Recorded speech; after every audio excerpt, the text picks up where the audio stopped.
내 삶의 주도권을 쥐고 조종당하지 않는 삶을 살아야 합니다.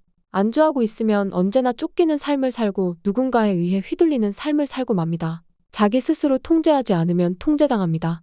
안녕하세요, 비긴엔드입니다. 우리는 살면서 참 많은 일들을 겪는데요.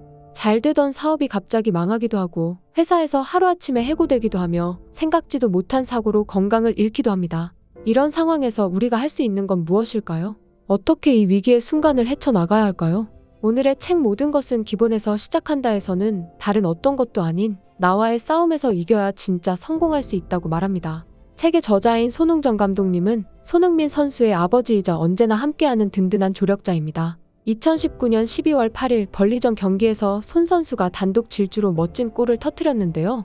많은 사람이 그 골을 커리어 최고의 골로 꼽았고 결국 2020년 피파 푸슈카시상으로 이어져 1년간 전 세계에서 나온 가장 멋진 골로 인정받았습니다. 그러나 감독님은 중요한 것은 이게 아니라는 생각에 담담했어요. 손 선수가 넣은 최고의 골이라고 맞장구를 친다면 앞으로 더 좋은 골을 넣는데 분명 장애가 될 거예요. 지금보다 더 잘할 수도 못할 수도 있지만 매 순간 최선을 다하는 게 맞고 그래야 더 나은 모습을 보여줄 수 있다고 감독님은 믿었어요. 실제로 2달 뒤 손 선수는 경기에서 팔이 부러졌는데 시즌 아웃을 염두하고 있는 사이 코로나 사태로 리그가 멈췄어요. 팔이 다 낫고 나니 리그가 재개되었고 운 좋게 경기에 다시 설 수 있었습니다. 사람 사는 건 모두 세옹지마입니다. 좋은 시절이라고 우쭐댈 필요도 없고 나쁜 상황이라고 지레 낭망할 필요도 없는 것이죠. 감독님은 손흥민의 최고의 날이 언제냐는 물음에 앞으로 다가올 날이라고 답합니다. 그저 매 순간 최선을 다하는 삶, 그것이면 충분합니다. 감독님은 아킬레스건 부상으로 28에 은퇴를 결정했는데요. 한 집안의 가장으로서 어깨가 무거웠다고 합니다. 더 이상 축구 선수가 아니었고 무슨 일이든 해야만 했죠. 월요일부터 금요일까지 생활체육시설에서 일용직 헬스 트레이너로 일을 했고 주말에는 공사판에서 일하며 하루도 쉬지 않았어요. 프로선수로 뛰던 손흥정이 막노동판에서 일한다고 수군대는 소리가 들려 위축되기도 했는데 시간이 지날수록 남들이 하는 소리에 잠깐이나마 마음을 빼앗겼다는 것 자체가 더 부끄러웠습니다. 살아가는 길이 하나뿐인 것도 아닌데 왜 당당하고 떳떳하지 못했는지 자신에게 부끄러워졌어요. 왕년에 뭘 했든 처자식 챙기지 못하는 가장이 되느니 지금 해야 할 일을 하는 게 중요했고 낮은 자세로 삶을 대하게 됐습니다. 생활체육시설에 출근하면 새벽부터 청소를 시작해 사람들이 맨발로 들어와도 이상하지 않을 만큼 티끌 하나 없이 청소했고 남자 화장실까지 락스와 수세미를 챙겨 구석구석 닦았습니다. 그리고 감독님은 어떤 상황에서도 새벽 시간에 개인 운동을 놓치지 않았는데요. 오후나 저녁 시간은 예상치 못한 일이 생길 수도 있지만 새벽 시간은 누구에게도 방해받지 않는 시간이기에 그 시간만큼은 지켜내려 노력했습니다. 생활이 불규칙해지면 생각도 흐트러져요. 삶의 역경과 고난이 닥쳐도 자기가 해야 할 일은 항상 쌓여있고 그때그때 일을 처리하는 것이 중요합니다. 과거에 발목 잡히면 미래를 잃어요. 절망과 방황은 다 쓸데없는 일입니다. 사람이 살다 보면 좋을 때도 있고 나쁠 때도 있어요. 좋을 때는 모든 것이 순조롭게 지나가지만 상황이 나쁠 때는 정신을 못 차리고 방황하기 일쑤죠. 아무리 냉정하고 강인한 사람일지라도 느닷없이 닥치는 삶의 파도 앞에 휘청이지 않을 수는 없습니다. 하지만 그럴수록 자기 균형을 유지하려고 애써야 해요. 지금 가장 중요한 것이 무엇인지 생각하면 답은 쉽게 나옵니다. 남들이 아닌 내 인생을 책임지고 살아가는 것, 중요한 건 바로 이런 자세입니다. 감독님은 20대 초반에 왕성한 에너지가 고갈되면 20대 후반부터 선수의 기량은 전적으로 어릴 때 쌓은 기본기에 달려있다고 확신합니다. 끊임없는 변수에 대응하려면 기초가 탄탄해야 해요. 차곡차곡 밑바닥부터 쌓지 않으면 기량은 어느 순간 싹 사라집니다. 우리는 사다리 꼭대기에 올라간 사람에게만 눈길을 주지 바닥부터 한 단계씩 차분히 오르는 사람은 눈여겨보지 않아요. 사다리를 타고 높이 오르고 싶다면 한 칸씩 차례대로 조심스레 밟고 가야 안전하게 오를 수 있습니다. 축구를 잘하려면 공을 잘 다뤄야 하는데 어느 날 갑자기 잘하게 되지는 않아요. 고된 훈련을 통해서만 일정한 수준에 도달합니다. 우리는 우리가 걷는 걸 너무 당연하게 생각하지만 갓난아이 때는 네 발로 기어다녔어요.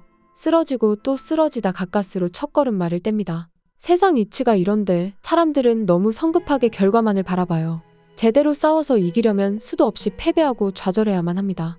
하지만 이것은 앞날이 보장된 좌절이자 실패가 아닌 경험입니다.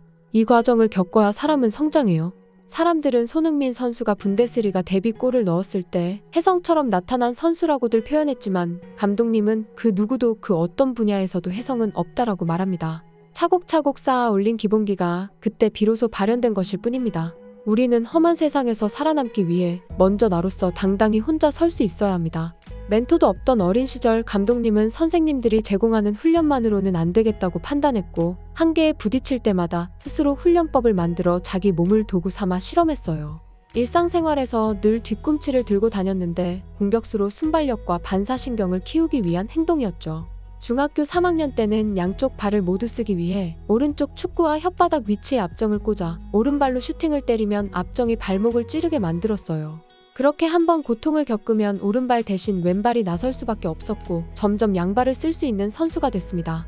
시행착오도 많았지만 그 시절 홀로 얻은 깨달음들은 훗날 아이들을 가르치는 훈련법의 근간이 되었어요. 어린 시절 가난한 환경에 초등학교를 졸업하면 일을 시작해 돈을 벌어야 했지만 감독님은 축구가 너무도 하고 싶었습니다. 그래서 축구를 잘해야만 했고 그래야 축구를 계속할 수 있었어요. 아무런 도움도 없이 살아남기 위해 그렇게 애썼습니다. 그날의 그 노력이 있었기에 지금의 내가 있을 수 있는 것, 당당하게 세상에 홀로 서게 할 수 있는 삶, 성공은 이런 정신에서 시작됩니다. 손흥민 선수는 감독님께 축구를 배우며 하루에 몇 시간씩 볼리프팅만 반복해서 했는데요. 이 훈련을 365일 쉬지 않았습니다. 어떤 아이들은 기본기를 익히는데 실증을 내고 그만두기도 해요. 하지만 바보같이 하나만 죽어라 하던 아이들은 하나 다음에 둘을, 둘 다음에 셋을 완성하면서 놀라운 성장세를 보입니다. 대나무는 땅 밑에서 뿌리 작업을 하는 데만 5년여의 시간을 보내요. 견고한 대나무를 지상으로 뻗어내기 위한 작업을 땅속에서 그토록 오랜 시간 하는 것입니다. 대나무가 위로 뻗어 나오는 데만 집중했다면 어느 날 사소한 태풍에도 쉬이 넘어갈 거예요. 뿌리를 튼튼하게 만들었을 때 비로소 태풍과 비바람을 견뎌낼 수 있습니다. 기본 작업이 끝나고부터 대나무는 하루에 20-30cm씩 자라납니다. 아무리 빨리 예쁘게 틔운 싹이 보고 싶다 해도 뿌리가 튼튼한 게 먼저입니다. 우리는 무엇 때문에 불안하고 무엇 때문에 초조한 걸까요? 좋은 성적을 내야 하고 사회적으로 성공해야 하며 돈도 남부럽지 않게 벌어야 불안하지 않을까요? 욕심이 차면 그 틈새로 따라붙는 것이 불안과 초조입니다. 링컨은 이렇게 말했어요. 나무를 벨 시간이 6시간 주어진다면 나는 4시간 동안 도끼날을 갈 것이다. 더 빨리 해보겠다고 무딘 도끼로 백날 나무를 베어봐야 힘만 빠지고 시간만 낭비할 뿐입니다. 하나를 하고 나면 둘이 기다리고 있다는 것을 알고 그것이 점차 쌓이는 경험을 해나가야 합니다.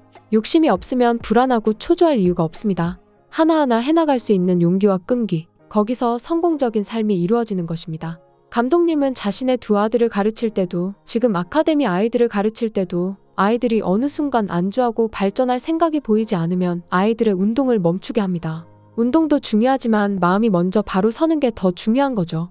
이 세상이라는 전쟁터에서 쫓기는 사냥이 될 것인가, 쫓는 사냥꾼이 될 것인가. 우리는 이왕이면 쫓는 사냥꾼으로 살아야 합니다. 누군가를 공격하는 삶이 아닌 내 삶의 주도권을 쥐고 누군가에게 좌지우지되며 조종당하지 않는 삶을 사는 것입니다. 안주하고 있으면 언제나 쫓아오는 상대에게 쫓기는 삶을 살게 되고 누군가의 의지에 의해 휘둘리는 삶을 살고 맙니다. 자기가 자기 스스로를 통제하지 못하면 어떤 상황도 통제할 수 없어요. 통제하지 않으면 통제됩니다. 내 삶을 스스로 컨트롤해 원하는 방향으로 이끌어 나갈 수 있어야 합니다. 다른 누구도 아닌 나와의 싸움에서 승리하고 삶을 멋지게 이끌어 나가는 그렇게 성공적인 삶이 펼쳐질 여러분 모두가 되시기를 간절히 바랍니다. 다음에 더 좋은 영상으로 찾아뵙겠습니다. 비긴앤드였습니다. 감사합니다.